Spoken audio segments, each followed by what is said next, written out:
प्रभु यीशु मसीह के मधुर नाम में सभी भाइयों और बहनों को डॉक्टर विंसेंट बेंजामिन की ओर से जय मसीह की। मेरे प्रियो, हम आज जिस विषय पर मनन करने जा रहे हैं बाइबल से, और वो है बलिदान।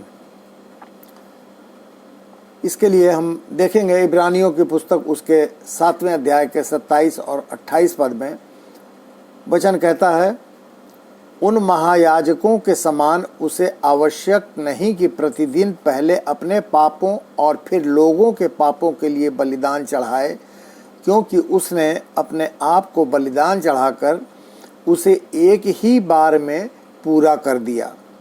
क्योंकि व्यवस्था तो निर्बल मनुष्यों को महायाजक नियुक्त करती है, परंतु उस शपथ का वचन जो व्यवस्था के बाद खाई गई उस पुत्र को नियुक्त करता है जो युगानुग के लिए सिद्ध किया गया है।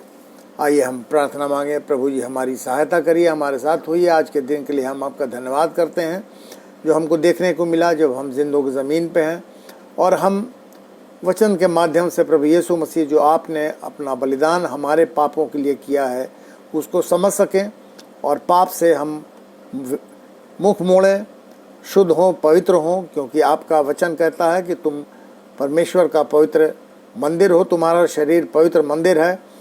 तो हमारी सहायता करिए प्रभु कि हम आपके बलिदान को सचमुच में प्रतिष्ठा, ऑनर देने वाले बन सके, एक सच्चे मसीही बन सके। प्रभु यीशु मसीह के पवित्र मधुर नाम से इस प्रार्थना को मांगते हैं, सुने और ग्रहण कर लें, आमीन।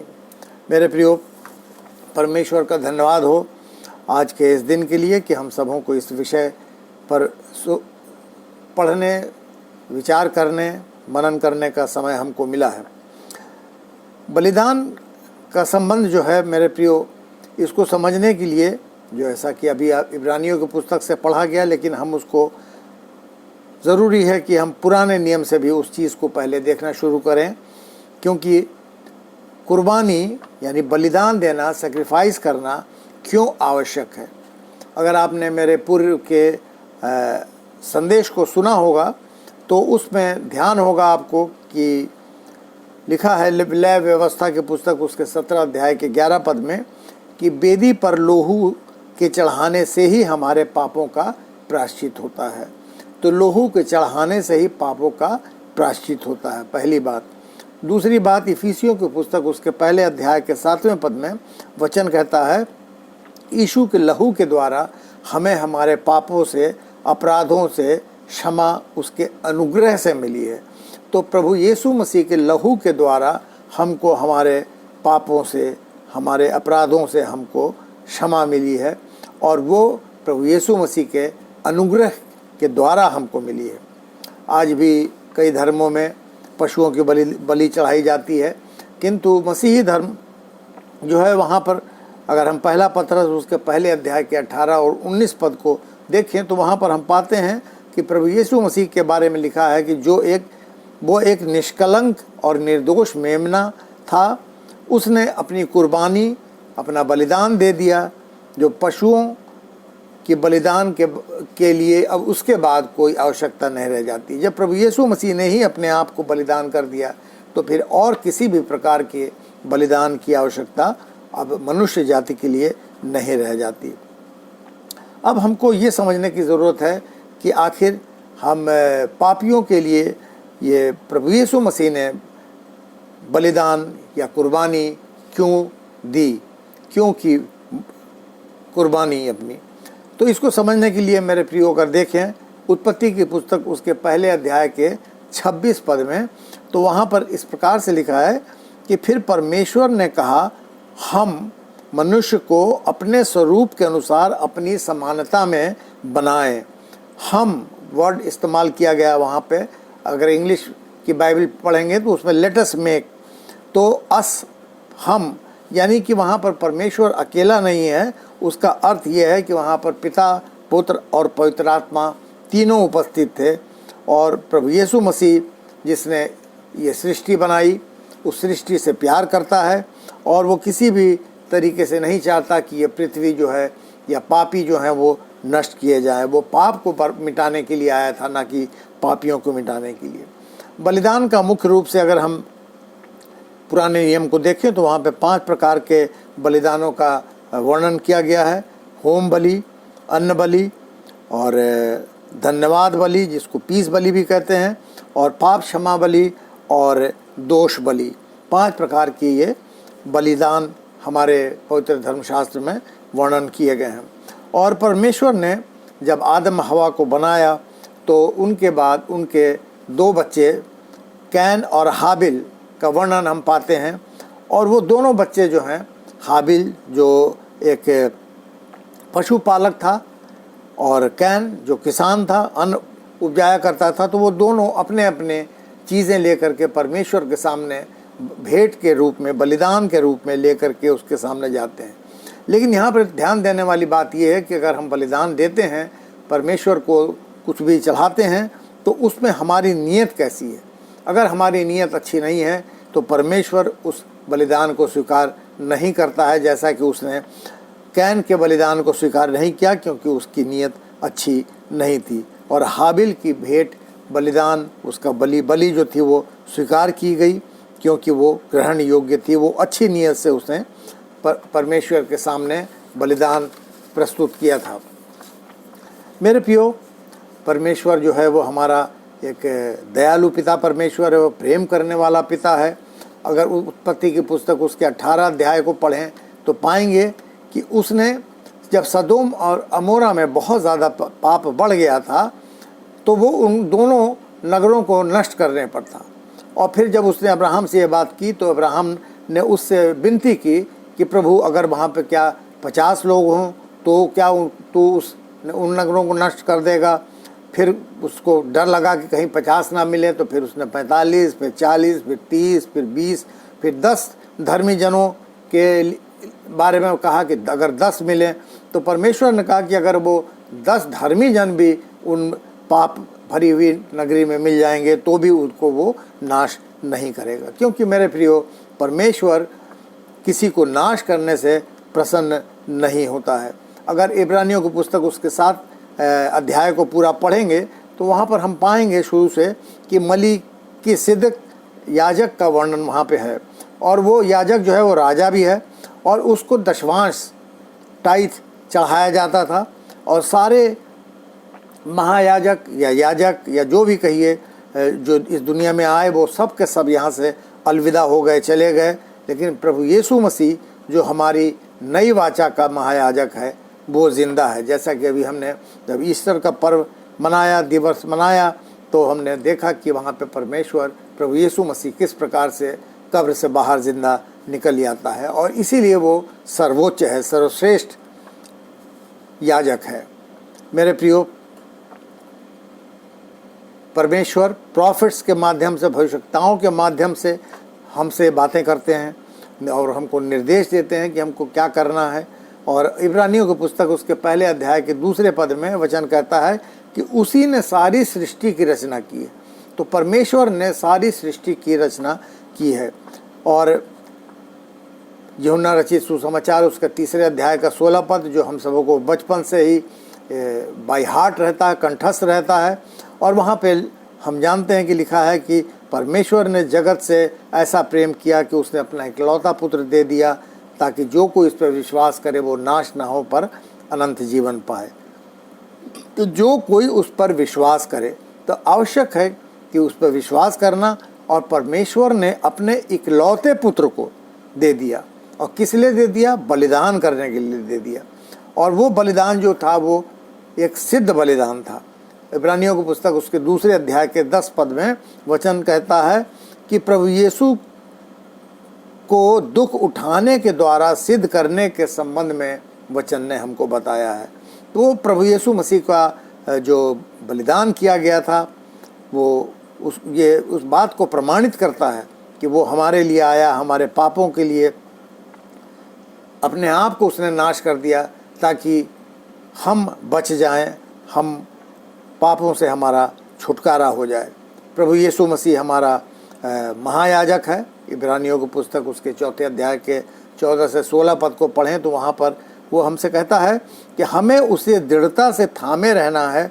वो हमारी कमज़ोरियों से दुखी होता है, उसकी भी परीक्षा की गई, लेकिन वो निष्पाप निकला और हमारी सहायता करता है कि उसके अनुग्रह से हम पर दया हो। तो मेरे प्रिय प्रभु यीशु मसीह की भी परीक्षा की गई, लेकिन वो हमारी कमज़ोरियों से, हमारे पापों से, हमारे जो गलत काम हम करते हैं उससे उसको दुख होता है, दुख पहुंचता है। लेकिन फिर भी अगर हम उसके द्वारा की गई कुर्बानी पर विश्वास करते हैं और उन पापमय जीवन से अपने आप को मोड़ लेते हैं, तो हम पर दया की जाती है और उसके अनुग्रह के द्वारा हम पर दया की जाती है, क्योंकि वो एक निष्पाप और निष्कलंक मेमना था। प्रभु यीशु मसीह की कुर्बानी हमारे पापों के लिए एक बार दी गई कुर्बानी थी। वो एक बार मर गया और उसके बाद उसका पुनरुत्थान हो गया और वो केवल प्रभु परमेश्वर के लिए वो जीवित है। जैसा कि वचन अगर हम रोमियो की पुस्तक उसके 6 अध्याय के 10वें पद को पढ़ें तो वहाँ पर पाएंगे कि वो जो बलिदान किया गया वो जीवित हुआ और उसका पुनरुत्थान हुआ, वो परमेश्वर के लिए किया गया, उसके सामने वो उपस्थित है।